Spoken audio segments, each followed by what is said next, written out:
इस सीन में सूर्यवंशी भैया के सर के बाल ब्लॉन्ड हैं और छाती के काले। वेट, अबे ये कौन सी सूर्यवंशी डाउनलोड कर दी तूने घोचू?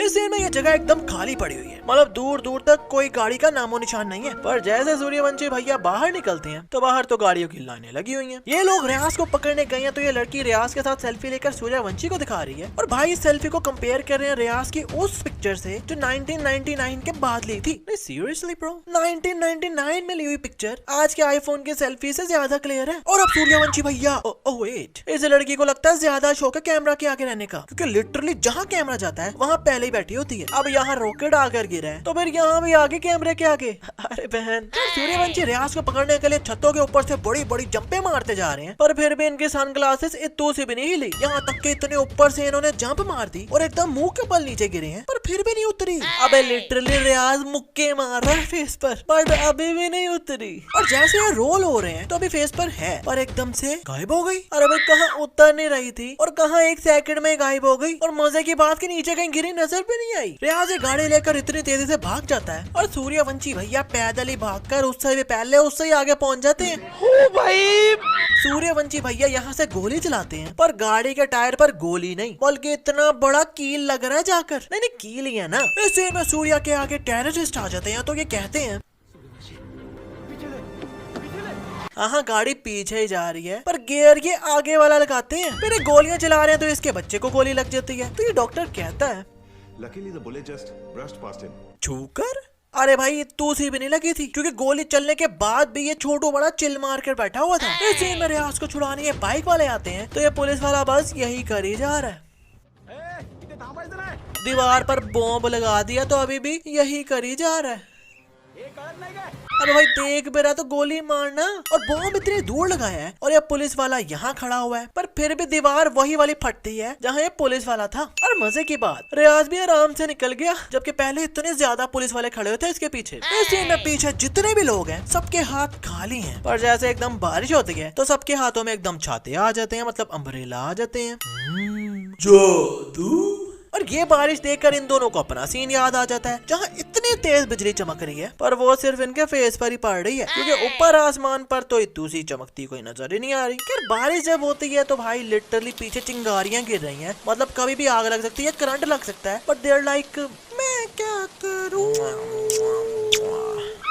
मतलब आग लगे बस्ती में अपन लोग अपनी मस्ती में। यहाँ सूर्यवंशी भैया इस पर लटके हुए आ रहे हैं तो ऐसे ही इस 80 किलो के बंदे को थैले में दही की तरह उठा लिया। गजब बेइज्जती है।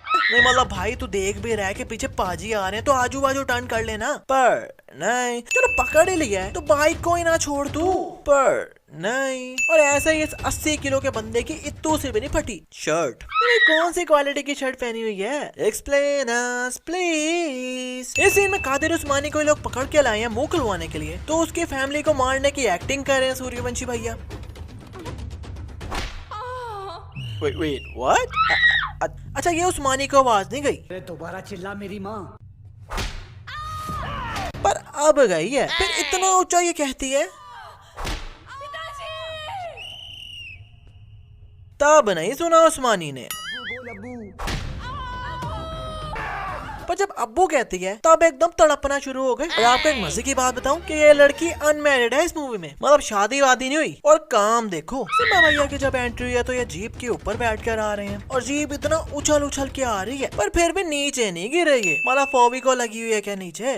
पर अब खुद उतरे हैं। और जब सिम्बा की इस लंबू से लड़ाई हो रही है तो पीछे इन मरे हुए लोगों को देखकर आप लोग कह रहे होगे कि भाई लगता है इन्हें गोलियां मारी होंगी जो ये तू सा भी नहीं हिल रहे। पर ना लिटरली सिम्बा ने किसी को मुक्का मार दिया, किसी को एक किक मार दी, किसी को ऐसे उठाकर गिरा दिया और किसी को तो ऐसे ही साइड पर कर दिया। और उसके बाद ये गुंडा लोग उठे ही नहीं। अरे क्या गुंडा लोग बनोगे रे तुमने बाबा।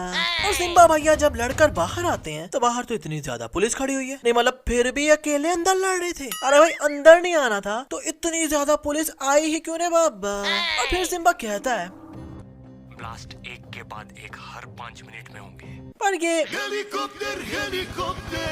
उन गाड़ियों को फेंकते हैं तो तब तो सारी गाड़ियां एक ही टाइम पर फट रही हैं, जबकि 5-5 मिनट का डिफरेंस था। इसी में बंदा बटन दबाता है तो रिया पर लगा RDX का 2 मिनट का टाइमर चालू हो जाता है और फिर ये लोग 4-5 मिनट तक लड़ते रहते हैं। पर बॉम्ब की टाइमिंग अभी भी 40 सेकंड ही कम हुई है। फिर सूर्या और रिया 1-2 मिनट तक बातें करने लग गए तो सूर्या वापस नीचे जाता तो सिर्फ 2 सेकंड ही कम हुए हैं। अब ये बॉम्ब भी क्या इनकी बातें सुनने लग जाता है। सब क्या देखना पड़ रहा है। अच्छा है मैं अंधा हूँ। सिंघम भैया इस बॉम्ब को इस गाड़ी के नीचे फेंक देते हैं, पर जब कैमरा सामने से दिखाता तो बॉम्ब तो गाड़ी के नीचे से गायब हो जाता है। हाँ, गाड़ी की स्टिल फटती है पर नीचे बॉम्ब नहीं पड़ा हुआ। दोबारा जादू। यहाँ पीछे इनके इतना बड़ा बॉम्ब ब्लास्ट हुआ है और ये सब आगे गोलियां चलाई जा रहे हैं। अरे भाई पीछे कोई टेररिस्ट भी तो हो सकता था ना। ये तीनों बाहर आकर खुले में गोलियां मार रहे हैं पर फिर भी इन्हें कोई दूसरी भी गोली नहीं मार रहा, जबकि ऊपर टेररिस्ट पार्टी खड़ी हुई है और ये तीनों देख भी नहीं रहे। ऊपर से लगता है सिम्बा भैया का टाइम अभी तक नहीं आया, क्योंकि जितनी बार कैमरा घूम कर आता है इनकी घड़ी में टाइम बदली जा रहा है। पहले ये था, फिर ये हो गया और फिर ये हो गया। इस टेरलूट को उल्टे हाथ पर गोली मारी है और इतनी बुरी शक्ल भी बनाई है इसने, पर फिर भी उसी हाथ से उंगली करके ही मारा है ये। और जो गोली मारी थी ना उसका इसके हाथ से निशान भी गायब हो गया यार। और यार इन चिरकुटों के तो बिल्कुल समझ नहीं आई यार कि पीछे पूरी पुलिस की फौज खड़ी है पर ये लोग पीछे देख ही नहीं रहे। मतलब भाई टेररिस्ट हो तो हर जगह नजर रखो ना, पर नहीं, मरना बनता ही था इनका। और यार लिटरली इन चिरकुटों के पास इतनी बड़ी बड़ी गन्ने हैं पर फिर भी सूर्यवंशी भैया के एकदम पास आ जाते हैं मारने। अबे भाई गन्ने हैं, चाकू थोड़ी ना है, दूर से भी तो मार सकते हो ना बाबा। इस सीन में सिम्बा भैया भी लाइक पिशुम पिशुम पिशुम, एक भी निशाना मिस नहीं हुआ। पर नेक्स्ट सीन में लिटरली एक बंदा चिल मारता हुआ चलता हुआ जा रहा है सामने से और ये भी सीधा चलते हुए आ रहे हैं, पर फिर भी इतू से भी गोली नहीं लगी। सूर्या ने स्टोन पकड़ के यहाँ मारा है पर लगा इस चिरकुट को है। वाह भाई। और फिर ये दोनों चिरकुट इन्हें मारने आते हैं तो इन्होंने इन्हें हवा में मुक्के मार के गिरा दिया। पिशुम पिशुम। चलो वो तो सही है पर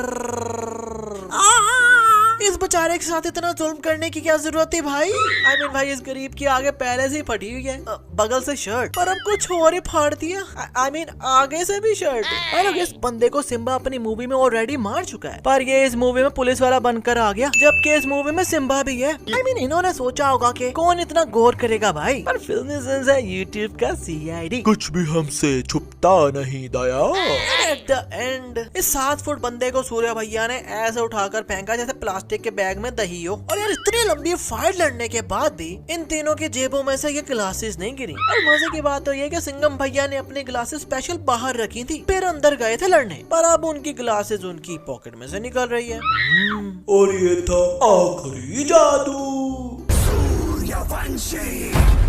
खैर आजकल बस इतना ही। इस वीडियो को मार्वल और DC फैंस के साथ शेयर जरूर करना यार, क्योंकि नॉक नॉक अवेंजर्स और जस्टिस लीग का बाप आया।